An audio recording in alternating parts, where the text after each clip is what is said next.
Shalom, mari kita bersama-sama mengalami janji Tuhan di dalam kehidupan kita setiap hari.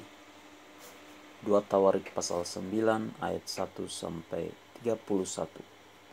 Kunjungan Ratu Negeri Sheba.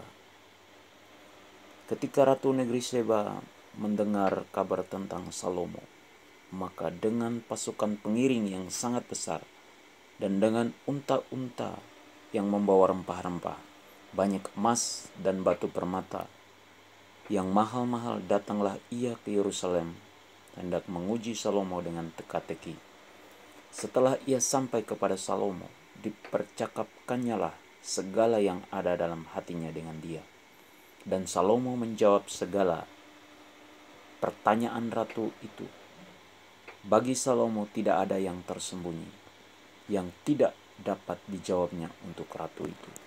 Ketika Ratu Negeri Sheba melihat hikmat Salomo dan rumah yang telah didirikannya, makanan di mejanya, cara duduk pegawai-pegawainya, cara pelayan-pelayannya melayani dan berpakaian, juru-juru minumannya dan pakaian mereka, dan korban bakaran yang biasa dipersembahkannya di rumah Tuhan, maka tercenganglah ratu itu. Dan ia berkata kepada raja, "Benar juga kabar yang kudengar di negeriku tentang engkau dan tentang hikmatmu. Tetapi aku tidak percaya perkataan-perkataan mereka sampai aku datang dan melihatnya dengan mataku sendiri. Sungguh setengah dari hikmatmu yang besar itu belum diberitahukan kepadaku. Engkau melebihi kabar yang kudengar.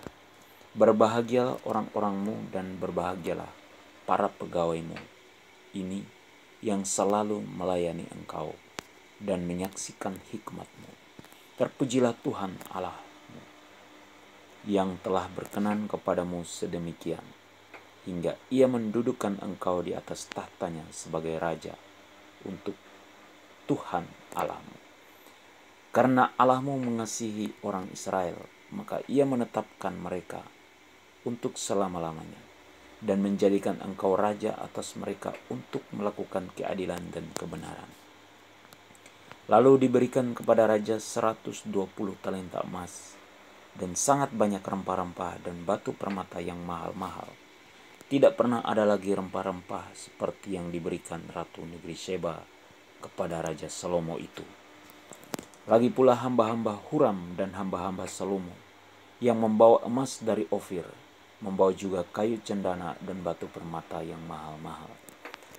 Raja mengerjakan kayu cendana itu menjadi tangga-tangga untuk rumah Tuhan dan istana raja, dan juga menjadi kecapi dan gambus untuk para penyanyi. Hal seperti itu tidak pernah kelihatan sebelumnya di tanah Yehuda. Raja Salomo memberikan kepada Ratu Negeri Sheba segala yang dikehendakinya dan yang dimintanya, melebihi yang dibawa ratu itu untuk raja. Lalu ratu itu berangkat pulang ke negerinya bersama-sama dengan pegawai-pegawainya. Penghasilan Salomo dan kekayaannya. Adapun berat emas yang dibawa kepada Salomo dalam 1 tahun ialah seberat 666 talenta.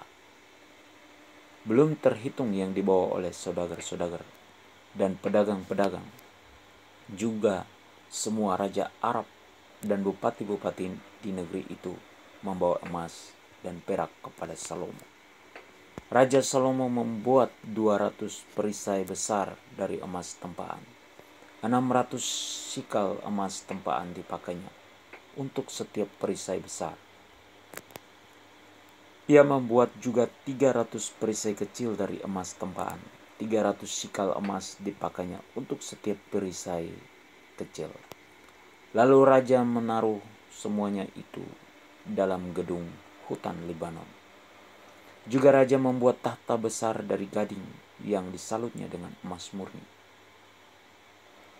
Tahta itu 6 tingkatnya dan tumpuan kakinya dari emas yang dipautkan pada tahta itu, dan pada kedua sisi tempat duduk ada kelek-kelek. Di samping kelek-kelek itu berdiri 2 singa. sedang 12 singa berdiri di atas ke-6 tingkat itu sebelah menyebelah. Belum pernah diperbuat yang demikian bagi sesuatu kerajaan. Segala perkakas minuman Raja Salomo dari emas, dan segala barang di gedung hutan Libanon itu dari emas murni. Perak tidak dianggap berharga pada zaman Salomo, sebab raja mempunyai kapal-kapal yang berlayar ke Tarsis bersama-sama dengan orang-orang Huram. Dan sekali 3 tahun kapal-kapal Tarsis itu datang membawa emas dan perak serta gading, juga kera dan burung merak. Raja Salomo melebihi semua raja di bumi dalam hal kekayaan dan hikmat. Semua raja di bumi berikhtiar menghadap Salomo untuk menyaksikan hikmat yang telah ditaruh Allah di dalam hatinya. Mereka datang masing-masing membawa persembahannya, yakni barang-barang perak dan barang-barang emas, pakaian, senjata, rempah-rempah, kuda dan bagal, dan begitulah tahun demi tahun. Salomo mempunyai juga 4.000 kandang untuk kuda-kudanya dan kereta-keretanya, dan 12.000 orang berkuda yang ditempatkan dalam kota-kota kereta dan dekat raja di Yerusalem. Dan ia memerintah atas semua raja, mulai dari sungai Efrat sampai negeri orang Filistin dan sampai ke tapal batas Mesir.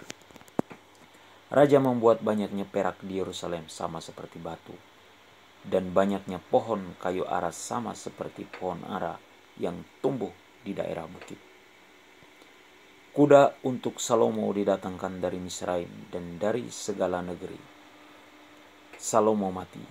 Selebihnya dari riwayat Salomo dari awal sampai akhir, bukankah semuanya itu tertulis dalam riwayat Nabi Nathan dan dalam nubuat Ahia orang Silo itu, dan dalam penglihatan-penglihatan Ido, pelihat itu, tentang Yerobeam bin Nebat? Salomo memerintah di Yerusalem atas seluruh Israel 40 tahun lamanya.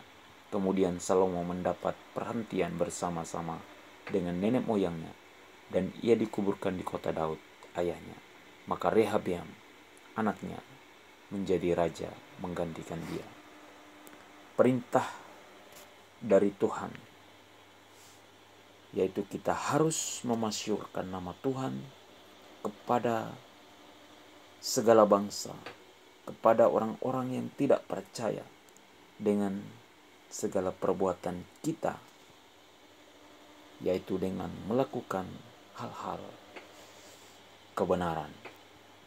Janji dari Tuhan untuk kita hari ini, Tuhan akan berkenan atas hidup kita dan akan memberkati kita dengan berlimpah-limpah. Amin. Tuhan Yesus memberkati kita semua.